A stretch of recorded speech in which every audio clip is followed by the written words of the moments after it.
ulan. Nagsishare sila. Nakakatuwa. Ano po? So, ayun po, papakita ko yung simple demo sa ating product. So, lalo na yung hindi pa nakakita po. At sa mga bago po, sa mga hindi pa nakakita kung paano mag-demo, pwede yung gayahin. Pero kanya-kanya po tayong diskarte. Ang importante, alam po natin yung tamang mga bibitawang salita tayo po nag-demo. Okay po. Okay, so meron po tayo ditong apat na baso. Lalagyan ko po yan ng apat na samples ng tubig. So meron po tayo ditong Absolute, bagong-bago. Ang sponsor ni Pastor. Thank you. So ito po, distilled water, hindi na po ito. Bonus po yan. So meron din po tayo dito lalagay. So ito po yung aking actually, absolute din siya. Pero meron po siya nakababa. Lalagyan ko na po.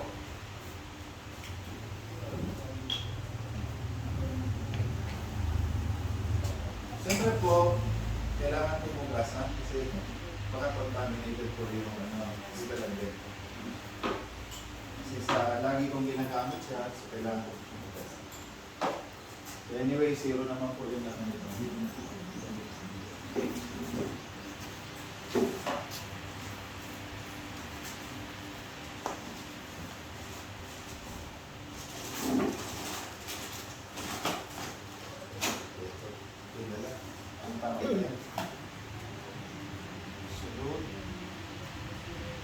Sa audience po, hihingi ako ng tubig nyo. Kung meron po dito, meron ice or bilang. Ito naman, sa gripo, sa tap water. Meron po ba may dala? Ice, diba? Okay lang po yun. Basta galing sa'yo. O yan, bago bukas. Buksan natin. Kunti lang po.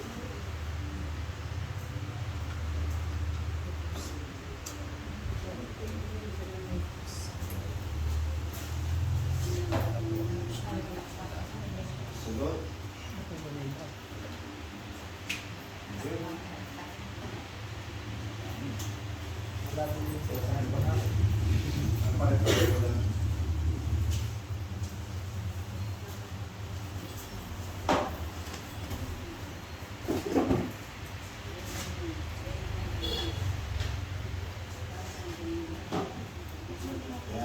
Okay, so meron po tayong apat na klase ng tubig po na nasa harapan. Kung titingnan po ninyo, halos pare-pareho silang malinaw. Kaya sa pagtingin, masasabi natin na lang po yan malinis. Okay? Kaya dito sa demo po natin ngayon, meron po akong tatlong objectives na kailangan natin isundin para maintindihan po natin yung demo. Una, alamin natin ang kalinisan ng tubig. Okay? Pangalawa, alamin po natin yung healthiness ng tubig. Safety and healthiness. Importante yung healthiness ng tubig. Okay? Pangatlo, ano-ano ang mga benepisyo makukuha natin sa pag-inom ng malinis at healthy na tubig. So, yun po yung tatlong objectives po natin ngayon. Okay po? Okay. Tumako po tayo sa unang objective na gawin natin. Meron po ba ditong gadget? Tawagin po ay TDS tester. Okay po? Total Dissolved Solid Tester. Okay po?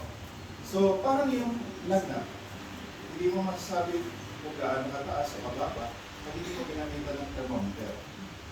So, ganun din naman po sa tubig. Hindi mo masasabing malinis o madumi kung walang gagamitin tester. At wala po nito, Total Dissolved Solid Tester. So, susukatin natin yung laman po ng tubig. So, unahin na po natin itong certified na malinis. Kasi kilala natin ito sa market. Absolute po. Distilled water. Distilled water, totally walang laman po yan. Zero. So, dapat, dito sa tester natin, sir, mali na po matang. Nabasa. Hirapan dito. 0-0. Opo, 0-0 naman. Okay. So, 0-0. So, dapat, Yung absolute natin, inuuna ko po yung absolute kasi alam ko malinis to. Kasi pag inuna ko po yung iba, malutin na po yun. So dito muna po ako sa absolute.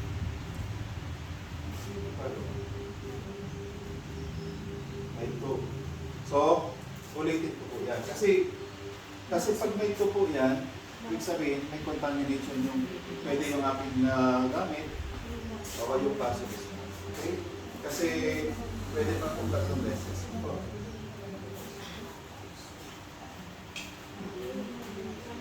Bakit hindi dapat sa'yo? Hindi na ha. Ulitin natin. Experiment po talaga ganun. Nag-prepare sa una, pangalawa, pangatlo dapat hindi na. Pangalawa. Uy, salamat. 0 na. Certified, malinis po ang absolute water. Okay po? Ganun po yun. Kasi dapat pagka nag-1 po talaga absolute kasi maaaring magamit no tester o yung pong lalagyan. Okay po? So, lagi po minumuna po yan. Okay. So, ito naman sunod. Galing kay ma'am, yung kanyang nature spray. So, hindi ko alam kung yun po ay verified or listed. Verified po ma'am, tinanong po. So, kung purified, hindi sa 0. Ma'am, 8. Okay lang po, okay magkaka kasi purified water. 8 po. 8. So, purified water po yan. Ngayon, ang purified water, lalo po yung mga galon-galon na bigyan, ano po ibig sabihin yan? Marami pong laman na po ito. Okay? So, alam natin ang tubig po sa gripo, una-una may chlorine po yan. Diba? Di mawawala yan kasi tinitreat po nila yung bacteria. Pangalawa, dumaan po yan sa tubo. May kalawang yung dinaanan. Okay? Maraming, baka may leak pa dun sa dinaanan. Diba? Sumama pa yung doon. O, kaya hindi po siya safe na inumin. Okay po? So 186. Okay, tingnan natin po mamaya kasi meron akong test pa pagdating dun sa healthiness. Kasi yung test po natin is cleanliness lang. So hindi sapat na inom tayo ng malinis. Dapat healthy ang ininom natin. Okay, so dito naman po,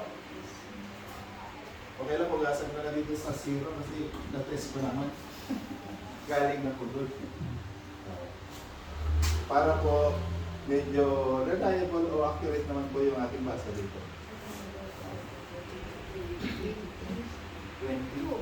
22. Opo. Kasi ito, nakababad na po hindi lang sa 24 hours. Mga ano na po ito, 3 days na po siya nakababad. Opo. Okay lang po naman. Kasi ang ating alkaline, mamaya discuss ko na yun. Kaya 21, safe pa rin siya inumin hanggang 50 actually. Basta yung mga minerals na nandyan is essential. Essential minerals. Kailangan mo ng katawan. So tingnan natin kung may essential minerals siya. Kasi meron po tayong test gagawin. Okay po? Hindi tayo pwede magsabi na gano'n. Dapat may patunay. Okay po? So yan po dito siya. Baka mas gusto mo ito kasi malinis. Pansa-kantala. Pang-refresh lang po ito ng pagka-uhaw. Pero yung kailangan ng katawan, wala. Refreshing lang. Quenching your thirst. Okay? Dito naman po sa nakababad, hindi tatago pa yung pagka-healthy niya. O, yan. Malabas na po yung blue. So, this is a clean and healthy water. See? Meron po siyang mga essential minerals kasi blue po siya. Dahil po, ang sekreto, actually hindi na sekreto, i-reveal ko na. Yung laman po dito ng mga bato, ito po yun. Yung galing dito sa box. Okay? Kaya po, kahit painitan nyo po yan, pakuluan nyo, hindi mawawala. Okay? So, yan. I-compare ko po yan sa kabila. Kusog po yung alaman ng tubig. Hindi naman po mamatay yun kasi ano naman siya. Hindi naman siya malakas. Okay. Sa mga gumagamit po nito, kahit naka-off po yan, huwag makakawakan kasi. Nangyari na sa Anyway, 12 volts lang naman po yan. Pero nakikipiliti ka. Nakikipiliti. Wala kay ilaw. Kasi pag walang ilaw, hindi siya gagana. Okay, so tingnan natin. Ito po yung galing sa gripo. Kaya wake up call sa mga gumagamit po nito, pinagsasaing, pinagsasabaw. Kaya po, biro na po masyadong kumakain sa mga kalendarya na hindi ko kilala. Kasi alam ko yung tubig ko. Yan po. Sa loob ng 1 minuto, malalaman po natin yung totoong laman ng mga tubig. So ito po ay absolute. Ito po yung galing sa gripo. Yan.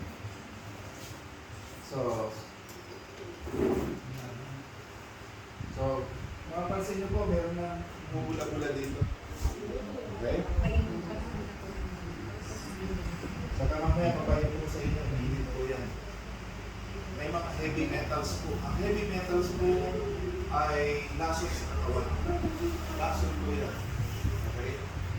Ibibigay ng sakit sa ating katawan. Hindi lang yung tubig, pati yung mga metals na yan nandyan, pwede lumasok sa katawan natin.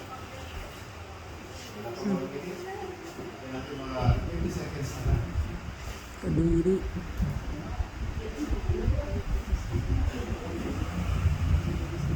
Okay?